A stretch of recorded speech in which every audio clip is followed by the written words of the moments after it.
What's going on, guys? Welcome back to Madden Commentary. Do me a favor, take a moment, like button, subscribe button, criticism in the comment section, Twitter, Shutdown Safety is my username. Warned you this video would come.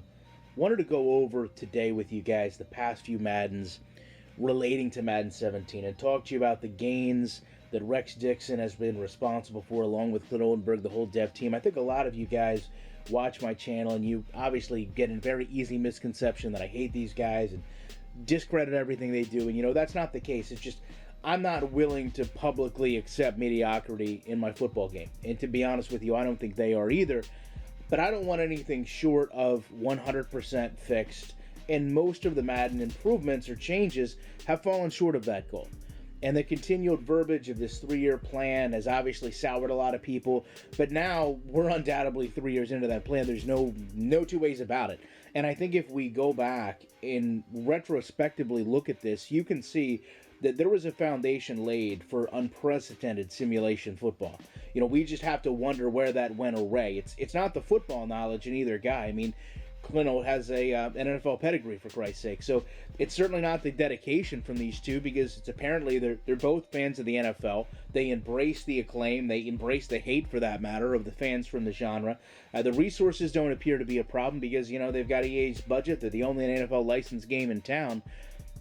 But in-class sports games like the show, NBA 2K16, they've proven that it also can't be the capacity or the performance limitations of either system. So to me, it really boils down to one thing, and that's tech.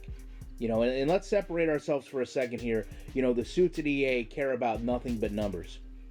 Care not the sim fans' plight. They are worried about one thing: how many units were sold. And do you really expect them to go in and scrap a tried and true formula that at least financially shows them only positive results? I don't. You know, so perhaps the devs really do have that same fight as we do. But, you know, the only true reason we can't ever get a pure enhancement to the title is because we constantly deal with this legacy of a game that has all types of issues appearing to it. So to run back through what I think now we can go back and look was trying to be achieved.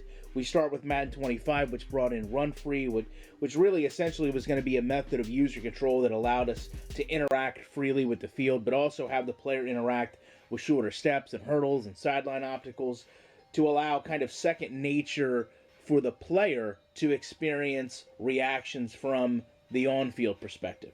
Madden 15 came in and helped bring some of the control back to the defense with the tackle cone, which allowed us to kind of judge which type of tackle we wanted to make with that risk and reward. Madden 16 looked to reinvent the final stage of the game, really, which is passing, by creating new concepts for catches, user control, of course, and tandem wide receiver defensive back interactions. Now with Madden 17, at least the early indication is we're going to see the ball freed from its tether, which has obviously been something around for years. So realistically, you know, a 4-year plan now, we can see that the ideology was to have the ball carriers and the ball itself completely have mobility reinvented. Users have more control by us selecting specific catches and tackles. Players get smarter to at least some degree of artificial intelligence to become more aware of what's happening on the field. And I think if you look at it in that light, on paper, you know, that would be a completely new game. Fresh, leading all sports titles, you would think. But in the disc, if you will, in Madden, it's felt stale and repetitive and old.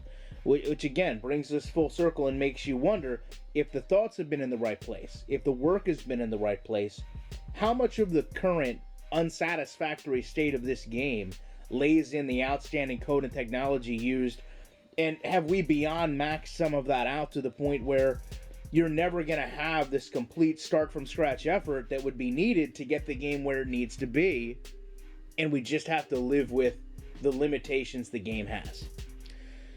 Me personally, I think that's where we are. I think we're looking at a game that's been written over and over and over, that's had new layers put on it time and time and time again. But the reason it feels as aged as it does is because underlaying everything else, you still have that same core. And I know a lot of people haphazardly throw a game engine around. You know, there's multiple engines that run Madden, and certainly one of them isn't going to make much of a difference being replaced, so to speak, which isn't even technically possible to a degree. But I'd love to know what you guys think about this. Looking back at this in this fashion, does it change how you feel about where the game should be, where it is? Appreciate you checking this video out. I'll be back in the week with more commentary.